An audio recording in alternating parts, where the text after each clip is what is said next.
ഇരമ്യാ പ്രവാചകന്റെ പുസ്തകം 43-ാം അധ്യായം അതിൻ്റെ 1 മുതൽ 13 വരെയുള്ളതായ വേദവാക്യങ്ങൾ.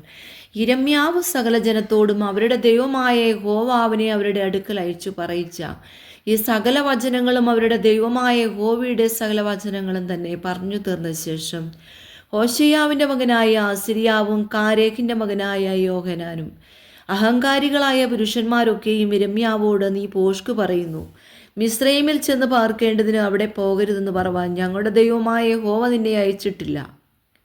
കൽദേർ ഞങ്ങളെ കൊന്നുകളയേണ്ടതിനും ഞങ്ങളെ ബദ്ധരാക്കി ബാബേലിലേക്ക് കൊണ്ടുപോകേണ്ടതിനും ഞങ്ങളെ അവരുടെ കയ്യിൽ ഏൽപ്പിപ്പാൻ നേര്യാവിൻ്റെ മകനായ ബാരൂക്ക് നിന്നെ ഞങ്ങൾക്ക് വിരോധമായി ഉത്സാഹിപ്പിക്കുന്നു എന്ന് പറഞ്ഞു. അങ്ങനെ കാരേഹിൻ്റെ മകനായ യോഹന്നാനും എല്ലാ പടത്തലവന്മാരും സകല ജനവും യഹൂദാദേശത്തു പാർക്കണമെന്നുള്ള യഹോവയുടെ വാക്കനുസരിച്ചില്ല.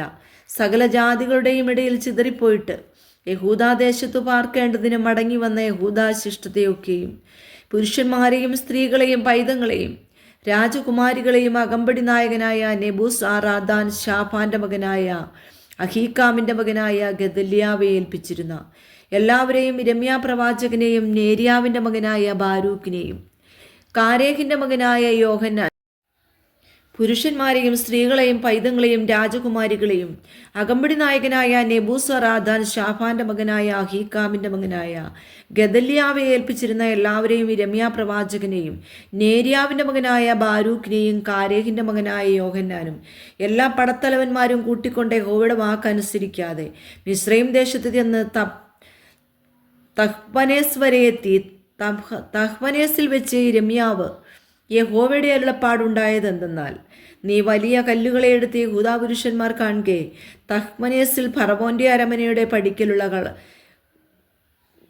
കളത്തിലെ കളിമണ്ണിൽ കുഴച്ചിട്ട് അവരോട് പറയേണ്ടത്, ഇസ്രായേലിൻ്റെ ദൈവമായ സൈന്യങ്ങളുടെ യഹോവ ഇപ്രകാരം അരുളി ചെയ്യുന്നു, ഞാൻ എൻ്റെ ദാസനായ നെബൂഖദ്നേസർ എന്ന ബാബേൽ രാജാവിനെ വരുത്തി ഞാൻ കുഴിച്ചിട്ട ഈ കല്ലുകളിൽ മേൽ അവൻ്റെ സിംഹാസനം വയ്ക്കും. അവൻ അവയുടെ മേൽ തൻ്റെ മണിപ്പന്തൽ നിർത്തും. അവൻ അന്ന് മിസ്രൈം ദേശം ജയിച്ചടക്കി മരണത്തിനുള്ളവരെ മരണത്തിനും പ്രവാസത്തിനുള്ളവരെ പ്രവാസത്തിനും വാളിനുള്ളവരെ വാളിനും ഏൽപ്പിക്കും. ഞാൻ മിസ്രൈമിലെ ദേവന്മാരുടെ ക്ഷേത്രങ്ങൾക്ക് തീ വയ്ക്കും. അവയെ ചുട്ടുകളഞ്ഞിട്ട് അവൻ അവരെ പ്രവാസത്തിലേക്ക് കൊണ്ടുപോകും. ഒരു ഇടയൻ തൻ്റെ പുതപ്പ് പുതയ്ക്കുന്നത് പോലെ അവൻ മിസ്രൈം ദേശത്തെ പുതയ്ക്കുകയും അവിടെ നിന്ന് സമാധാനത്തോടെ പുറപ്പെട്ടു പോവുകയും ചെയ്യും. അവൻ മിസ്രൈം ദേശത്ത് ബേത്ത്ശേമെശിലെ വിഗ്രഹങ്ങളെ തകർത്ത് മിസ്രൈം ദേവന്മാരുടെ ക്ഷേത്രങ്ങളെ തീ വെച്ച് ചുട്ടുകളയും.